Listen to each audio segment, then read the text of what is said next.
All right, and here we're speaking to the future of transportation and how silicon carbide and gallium nitride have a major role in the present and future of transportation.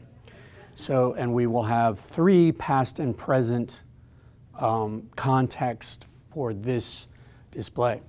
So first, we have the propulsion system. On my right is a Chevrolet 350 HO high output short block. On the left, my left, is a Tesla Model 3 drive motor. Now, very important to note, the engine display is sans carburation intake, exhaust manifold, heat exchanger, the radiator, and all of the catalytic converter and muffler and exhaust system, which of course aren't at all required for electric motor drive. So the actual volume and weight of an internal combustion engine, ICE for short, is about 800 pounds and quite a bit larger than what we could display here in this room. Significant amount of material and energy went into its manufacture, and as far as greenhouse gas emissions, anywhere between 25 and 45% of the world's greenhouse gas emissions directly from gasoline-powered passenger vehicles. That's the past, and hopefully not too much longer, moving into the future. And here we have the electric drive motor. All of the metrics in the detail and the presentation are based on having all-wheel drive, front and rear drive motors in terms of the horsepower to weight ratio, the total weight, and also the torque. So Nikola Tesla had it right when he talked about the efficiency and the power of the electric motor. And in his day, he was comparing it to the steam engine. So what's the difference in horsepower to weight ratio of electric drive motor versus internal combustion engine?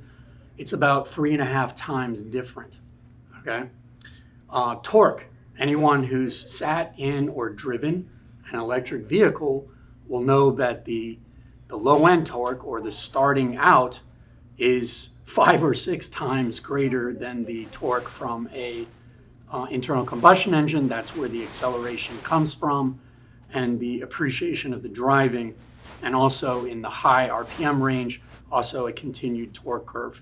So future is electrification in transportation. We have to phase out the internal combustion engine sooner the better. It's a major contributor to greenhouse gas emissions, as well as the entire life cycle of the internal combustion engine, heavily centric on materials and energy used in the production of it and in its all lifetime. Past and present. Next. So here is a traction inverter. So this is the power electronics control system that powers the drive motors in the traction drive. So again, past and present context.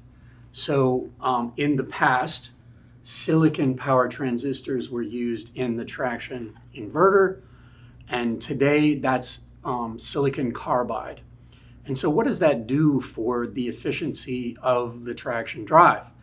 It's anywhere between 12 and 15% more efficient because of the lower switching losses.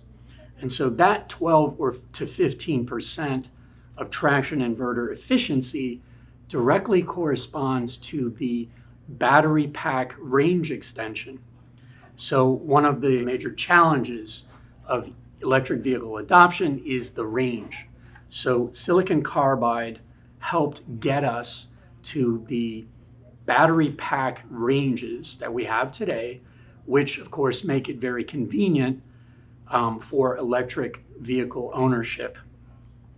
So past and present, silicon in the past, silicon carbide in the future, making the traction drive 12 to 15% more efficient, extending the range of the battery pack. And finally, we have the past and present of the other powertrain components, which are the onboard charger to charge the battery and the DC to DC converter to power all of the other electronics inside the vehicle. So here we have a silicon-based 6.6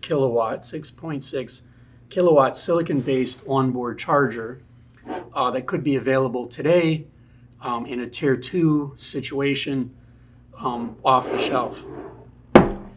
And here we have a hybrid, again, SiC in the PFC and GaNSafe in the LLC, same 6.6 kilowatt onboard charger, except this is a bidirectional unit.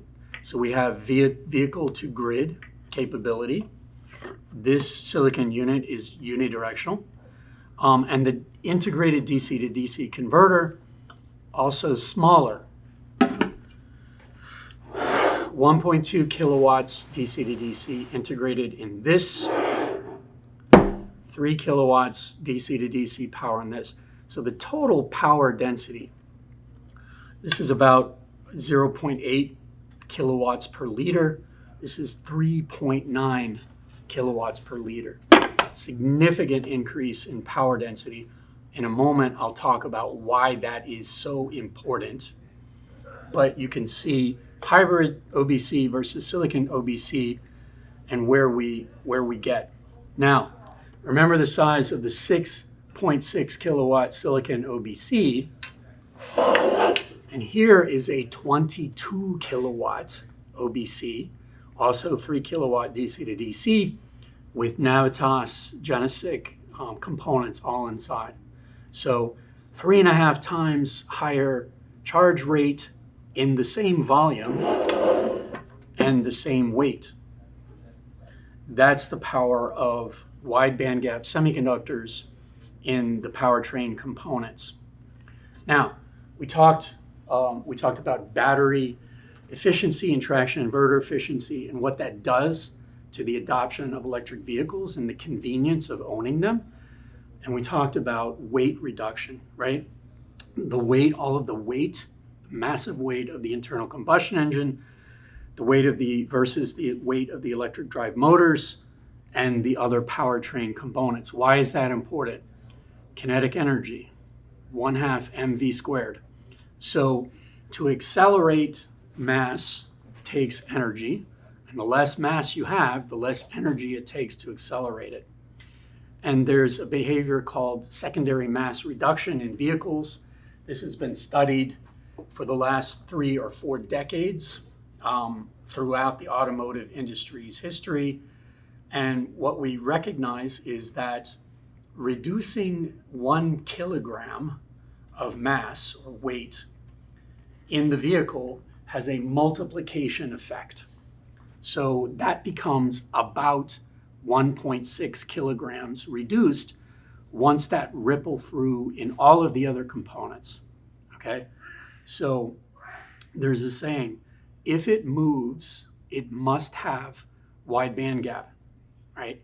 Because you reduce the size and the weight of components and you make them more efficient. So I think this wraps up the value propositions of GaN and silicon carbide in the transportation segment, an enormous need for us as a species to move forward with electrified transportation, and Navitas, GaN, and silicon carbide will play major roles in making all of this equipment. Thank you.